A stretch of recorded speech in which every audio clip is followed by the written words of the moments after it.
Alhamdulillahirabbil alamin.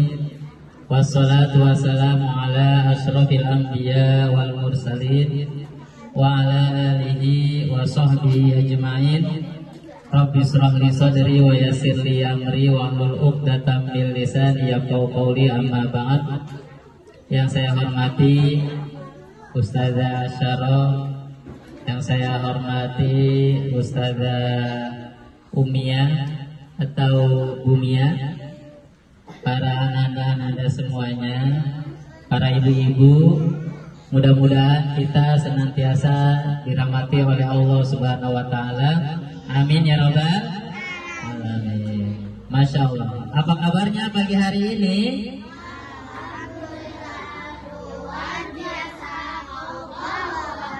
Masya Allah. Ini seragamnya baru.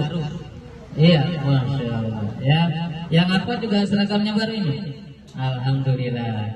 Baik, anak-anak semuanya dan ibu-ibu yang dirahmati oleh Allah Subhanahu wa taala. Yang pertama, saya atas nama pengurus yayasan mengucapkan terima kasih kepada anak-anak semuanya dan ibu-ibu, terutama ibu-ibunya yang masih pada semangat untuk belajar Al-Qur'an, kepada ibu-ibunya yang masih semangat untuk mendidik anak-anaknya belajar Al-Qur'an. Siapa yang mau jadi hafiz Quran? Wih, Masya Allah. Azam? Mau? Wih, Nizam? Wih, luar biasa ya. Yang terpenting itu, kalau orang belajar Quran, keuntungannya itu dunia akhirat. Keuntungannya di mana? Dunia dan akhirat. Di dunia akan dimuliakan oleh Allah, ya. Kalau di akhirat akan diistimewakan oleh Allah, ya. Jadi di dunianya enak, di akhirat lebih enak, ya. Apalagi kalau orang sering baca Quran, apalagi hafal Quran, itu nanti kalau kalian meninggal, ya, kalau kalian meninggal itu nanti ketika di alam barzakh, alam kubur, ada dua malaikat yang nanti datengin kalian. Malaikat siapa? Mungkar nakir didatengin, ya, ditanya. Itu mungkar nakir datang ke kita dengan tampang tergantung orang tersebut. Kalau orangnya baik, hafal Quran, sering baca Quran, maka tampangnya mungkar nakir itu enak, adem. Tapi kalau kita nggak pernah sholat, nggak baca Quran, ya, mungkar nakir dengan tampang yang seram. Nah, tapi khusus orang yang suka baca Quran, itu nanti ada syafaat dari Al-Quran. Dia ditemenin sama Al-Quran di alam kubur. Ya, kalau mau digalakin sama malaikat di alam kubur, itu nanti ada yang nolongin kita. Siapa? Al-Quran. Ya, makanya untungnya belajar Quran itu dunia akhirat.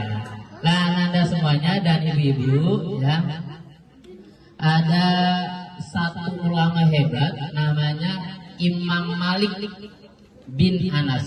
Siapa? Imam Malik. Imam Malik itu yatim. Dia hanya punya seorang ibu.